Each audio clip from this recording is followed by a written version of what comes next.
So welcome to our week 1 summary. We are here in Galway, Ireland, with some sort of cathedral behind us. I don't know what it's called. I don't know. It's in Galway though. Yeah. It's like the Galway Cathedral. Something like that. I don't know. Could be. We are here just to kind of sum up the first week of our Clueless in Europe adventure. Day 1 was kind of just us getting to the hostel and us goofing off in Dublin for a little bit, walking around after getting off the worst plane ride of my life. Yeah. Took a nice long walk. Yep. A walk we realized we didn't have to take. Yeah, if we would have looked on the map, there's a train station probably like a third of the distance away, and then we could have taken the train into Dublin, but yeah, we didn't think of it because we're clueless. Yeah. And we didn't even make it all the way to Dublin before something broke. My glasses. These are my second of 3 pairs that I brought, which was good because it only took 4 hours into the flight for me to fall asleep and kind of roll over onto my good pair of glasses and break the support right off. So that was nice. He also lost his scarf. Yes. This last week. Yep. That's actually my scarf. Yeah. I don't really like scarves, so. Yeah. I like the feeling of being gently strangled all day. Makes me happy. What else? He lost. Oh, he broke the selfie stick. He broke the selfie stick. He broke the selfie stick. I broke the selfie stick. But day 2, what happened day 2? What did we do day 2? We went to Cork. We went to Cork. We went to Cork and we hiked all the way to Blarney. All the way to Blarney Castle. With our backpacks. With our backpacks, which again, because we're clueless, we're like, this will be fine. But it wasn't so fine. We made it the whole way. It was just, we had to take a bus on the way back. Yeah, the walk was, there was no sidewalks on the road. It was all just kind of like walking along the road, and then as cars came, we had to step off, step on. Blarney Castle was good. We walked all the way there. We didn't realize it, but we met our later roommates at Blarney Castle. They were making some like white girl impressions, and we caught our attention, but then we kind of ignored them and went the other way, and then later found out that they were actually staying in the same room as us. Yep, in the Brew Bar and Hostel in Cork. The view from the top was quite nice. Blarney Stone is up there. We didn't kiss it. We did not kiss it. We did not want AIDS. Yeah, I don't want herpes. Herpessyphilades. Herpessyphilades. It's a thing. Yeah. Plus, we hear that put some ointment on it, it'll clear right up.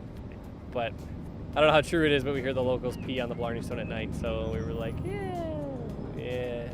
Blarney Castle on its own was cool enough. So, yeah, but then we bussed back, stayed in Brew Hostel, crashed. Day 3 was our first day in Limerick, and we met our first couch surfing hosts. Yeah, Laura and Nick, which if you're watching this, hi. But no, Nick and Laura were super hospitable. We stayed there for 3 nights. Also hosting 2 other German girls named Claudia and Sophie there. We all hung out, got to know each other, became fast friends. Stayed up late talking about our languages and naming capitals of states and then countries in Europe. I was surprised. I always thought that San Francisco would be the capital of California, though. Yeah, But it's another one. it's Santiago, is it? San Diego. No, not Yeah. Santiago. Sacramento. Sacramento, yeah. There's like 4 cities in San Diego. There's like 4 cities in California that you would think would be the capital but aren't. Yeah, Arkansas, yeah. Oh, I have no clue. I didn't even know that it's pronounced Arkansas. Arkansas. I always thought it's Arkansas. So you would think because Kansas is right next to it, but no, it's. You would think it would be. I think it was actually originally pronounced Arkansas, but it just changed over from people's. Topeka. Yeah. Greece? Athens? Yeah, that's what I would have guessed too. Right, yeah, it's like, what's the only city I know in that country? Nailed it. Well, I know one more, but I know it's not the capital. Oh, Luxembourg is Luxembourg. Yeah, nailed it. What about Austria? Austria? Oh, don't tell me. Australia. Yeah, that's Sydney. Sydney, Austria. Can't wait to see those kangaroos. It's just a hop, skip, and jump from Holdsy. Didn't Claudia tell you Germans are all still very worried about offending people? Oh yeah, Germans are perfectionists. the Germans are much more considerate in the fact that they don't want to step on anybody's toes. And Yep. They stepped on plenty of toes back in the 40s, so they did enough toe stepping for a while, I guess. So they all want to be nice and not offend. And it was obviously one German, but she was saying that a lot of Germans agreed with her, so it can be generalized to some point. Obviously not all, but Yeah. I had some bangers and mash. We both had bangers and mash. You had bangers and mash, right? yeah, Yeah. both had bangers and mash. Yep. We don't have any video of it, but it's mashed potatoes with sausage and gravy. So Can't go wrong. picture that in your mind, and you'll get it. It was really good, though. Next day we went to the Cliffs of Moher. Cliffs of Moher were definitely pretty spectacular. Yeah, the cliffs are pretty amazing.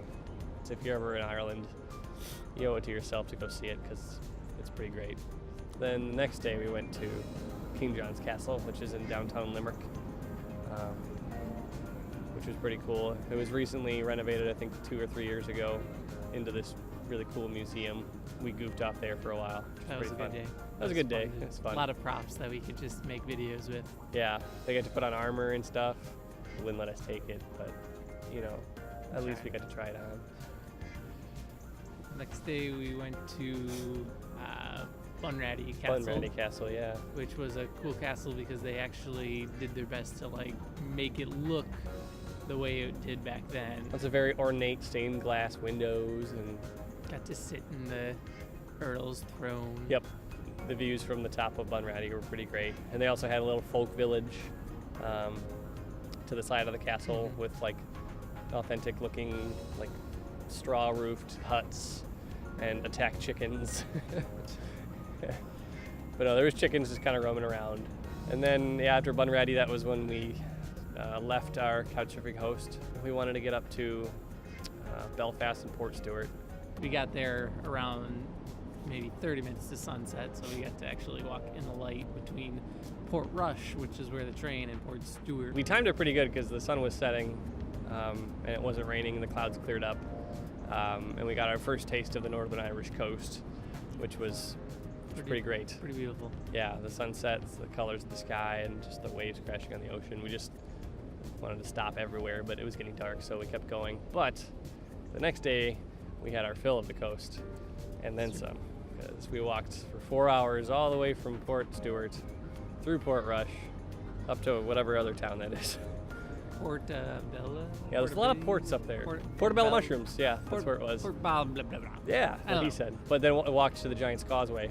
You know more about the lore behind that. Yeah, when, I don't know, this is probably back in like the 1200s, maybe even earlier, like 600 AD, there was this lore going around that there was a giant, an Irish giant, that used to, even longer before that, go from Scotland to Ireland. Yeah, because there's another similar rock formation in Scotland to the Giant's Causeway, and the lore was there used to be a bridge there.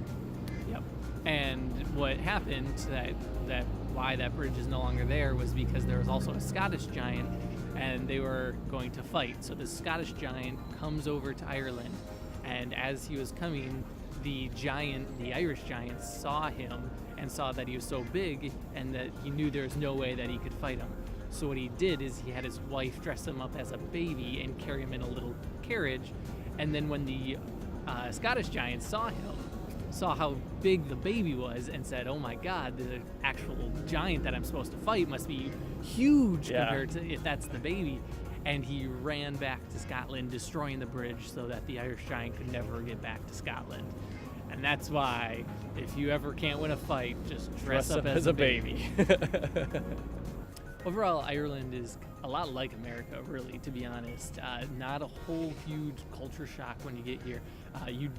One thing that I was a little surprised, I don't know if you were, but I was surprised that Gaelic was so prominent. Yeah, the Gaelic language is, I wasn't even super familiar with the fact that there was another language here. Like, right. I knew Gaelic existed, but I didn't think it was like common. But if you see street signs, it's Gaelic first, English second. But yeah, it's similar to America. Obviously old, a lot more older infrastructure, and the buildings are super cool. A lot of really cool houses. Yeah. But pop culture, I mean, when we were at the pubs. Yeah, Call Me Maybe was playing, it's not all Irish jigs and folk music. Although there is a lot of that, you know, and pretty much a lot of find that. We went to every pub we went to had definitely like, you know, Irish music and some live Irish music playing. But yeah, like bars and restaurants and things are just playing the same old stuff. Even our country music got over here, which I feel bad for these folks. Yeah, it's too bad. It's a shame. They really don't smoke that much here.